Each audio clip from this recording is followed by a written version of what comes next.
Hola, kamusta mga tatak K-Mac? So, nandito na naman tayo para sa isang malupitang vlog. At isang malupitang lutuan na naman. So, di ko na ito patatagalin. Gawin na ulit natin ang nakagawian na tradisyon. So, ayan na. Suot ko na ang mahiwagang bandana. Kung anong aking lulutuin, panoorin nyo to. Huwag kayong aalis. Matatakam kayo dito. So, tara na doon sa kusina. Magluluto na tayo in 3, 2, 1. Let's go! Are you still looking at me?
What is up, guys? So, tapos na ang ating cheesy tuna omelette. Ano ba yan? Dahil tapos na tayo magluto, tatanggalin na natin to. Alright.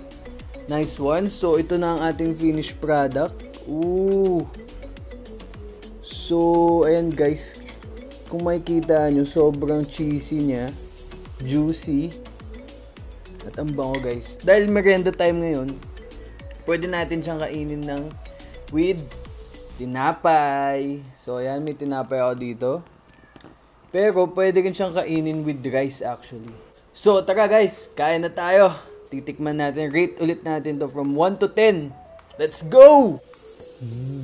Bango, bango. So, dahil nga alam nyo naman guys, na sobrang hilig natin sa cheese. So, sobrang daming quick melt cheese nito. Tapos nilagyan ko pa ng parmesan cheese. Dahil nagugutom na tayo, kain na tayo. Ayan guys, so pag kita nyo ba?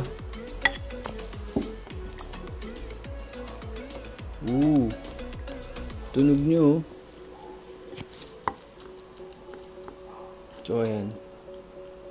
Sa bread natin isasama guys.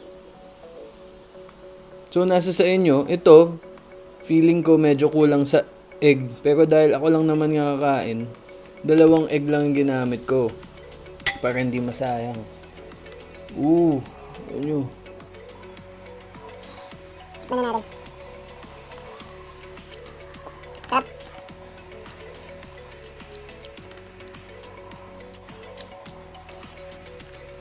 So another tatak K-Mac na naman. Ito ang do-it-yourself cheesy tuna omelette. Panalo na naman guys. Sobra. Sarap.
Simutin natin ito.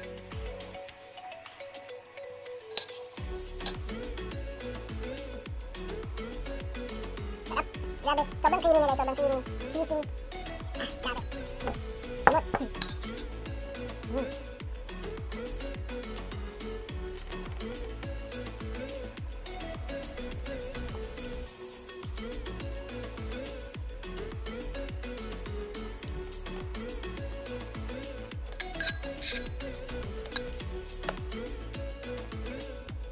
So paano mga tatak K-Mac, na busog na naman tayo.